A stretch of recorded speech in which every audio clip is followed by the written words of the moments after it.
Vim aqui falar para vocês um pouco sobre consulta de enfermagem no pré-natal, né, que é um conjunto de ações prestadas pela enfermeira, a princípio para uma pessoa sadia, né, que é a gestante. O enfermeiro faz acompanhamento de gestação de risco habitual, né, para acompanhar o crescimento, o desenvolvimento do bebê e a saúde da gestante. E o meu processo de enfermagem começa sempre na primeira consulta com o histórico de enfermagem, né?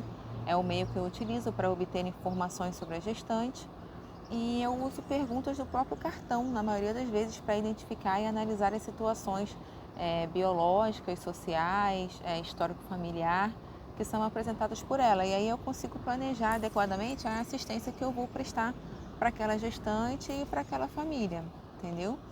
O que eu preciso levantar? Identificação da gestante, dados pessoais, dados familiares, condições socioeconômicas, culturais, né? Tudo que for relacionado com o estado gestacional dela. E aí, esse é o levantamento, né, do histórico de enfermagem que é feito. E aí eu automaticamente, na sequência, também já vou fazendo o exame físico, né, que a gente tem sempre que fazer o exame físico, verificar o peso, a altura, sinais vitais, pressão arterial, inspeção da mama, condição dos dentes, existência de edema, varize, né, é um exame físico normal. Fora o exame obstétrico, né, que de acordo com o estágio da gestação, a gente precisa fazer sempre medir a circunferência abdominal, né, o fundo uterino, ver a apresentação, a situação, a posição do bebê, os batimentos cardiofetais. Tudo isso vai permitir que a gente comece a selecionar os problemas existentes, né, que eu preciso me preocupar enquanto enfermeira, para poder formular os diagnósticos de enfermagem que vão servir de base para eu elaborar o meu plano assistencial.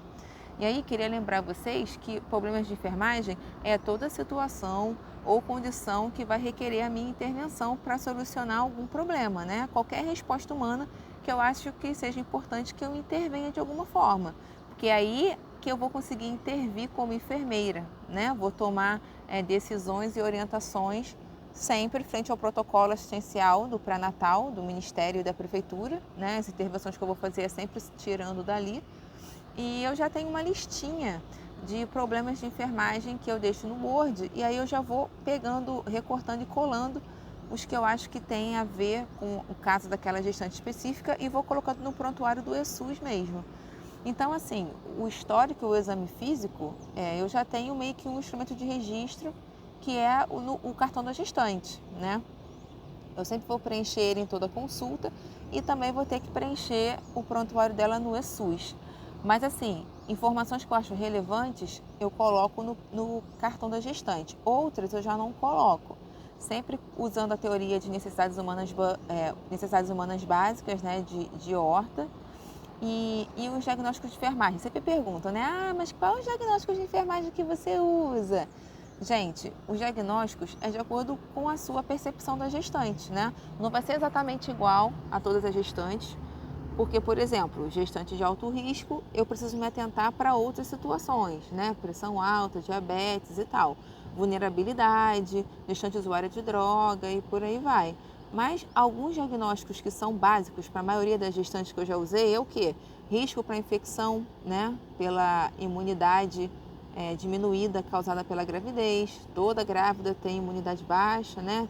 Tem muita infecção urinária, infecção ginecológica e por aí vai.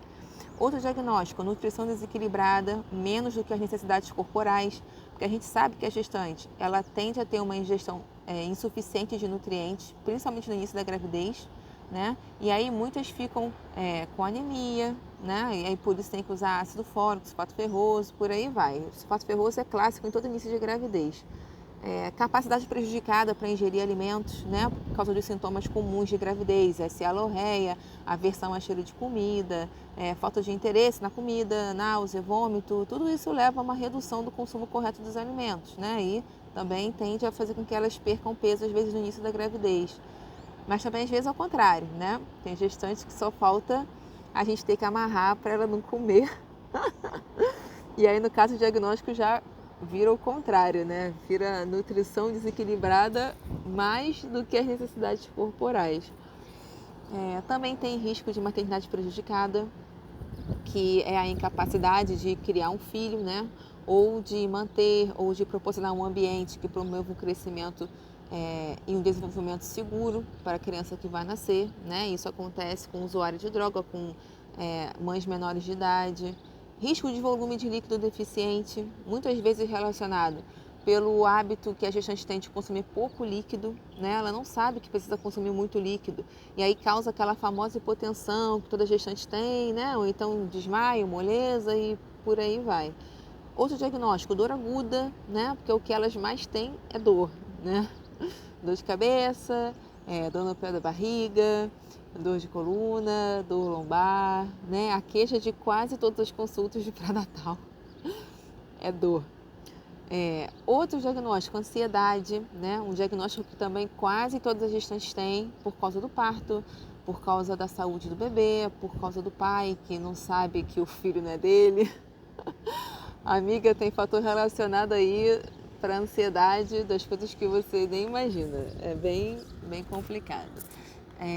Também tem insônia, constipação, eliminação urinária prejudicada, volume de líquido excessivo, né? E por aí vai, gente. Tem diagnóstico pra caramba. E você vai criando a sua própria listinha para começar a praticar, né? Os diagnósticos de maior prevalência ali na tua realidade. E aí você vai documentando isso no prontuário da forma que você conseguir. Assim, é complicado não fazer o levantamento desses problemas, porque se você intervém sem levantar problemas, você está fazendo de forma errada, né? Tem que ser levantados os problemas para saber como é que vai ficar a tua assistência, senão ela fica fragilizada. E eu sempre faço de acordo com as necessidades humanas básicas, né? E o plano assistencial, a terceira etapa, como é que eu faço? O plano assistencial, ele objetiva o planejamento da minha assistência para a gestante através do atendimento das necessidades humanas básicas, como eu já falei, né? E conforme os problemas que eu encontro nela. Eu estou aqui agora no estacionamento e aí eu estou aqui dando uma monitorada no que eu estou fazendo. A maioria está no cartão da gestante, as minhas orientações, entendeu? Na consulta de puerpério, eu costumo escrever como é que ficaram esses problemas de enfermagem que eu fui tratando. E é muito legal porque o pessoal elogia muito o cartão da gestante que eu faço acompanhamento. Ainda bem, né? Porque eu adoro. Tem o carimbo ali da enfermeira, tá mostrando competência, enfermagem padrão, então assim tem que ser, né? Enfermeira modelo, né, gente? A gente tem sempre que tentar prezar pelo melhor que a gente puder oferecer. Mas o plano assistencial que eu sigo nas consultas, eles estão nos protocolos, né? Então, assim, eu não tiro nada da minha cabeça. Com a gestante, na prática, ali na consulta, eu faço 4 atividades básicas. É sempre a mesma coisa. É uma entrevista rápida, um exame físico, um exame obstétrico e orientações, né? As orientações são as minhas intervenções, já são as intervenções que eu faço voltadas para os problemas que eu identifico, né? Também dou informações sobre gestação, puerpério, cuidado com mama, falo sobre a amamentação, sobre o parto, cuidados com o recém-nascido, né? Falo muito sobre informações legais acerca de situações sociais da mulher, como direito ao acompanhante, licença maternidade, plano de parto, né? Sim, eu ensino as minhas gestantes a fazer plano de parto. Todas as informações que eu acho relevantes que elas precisam saber, né? E aí faço a minha avaliação no final de cada consulta e depois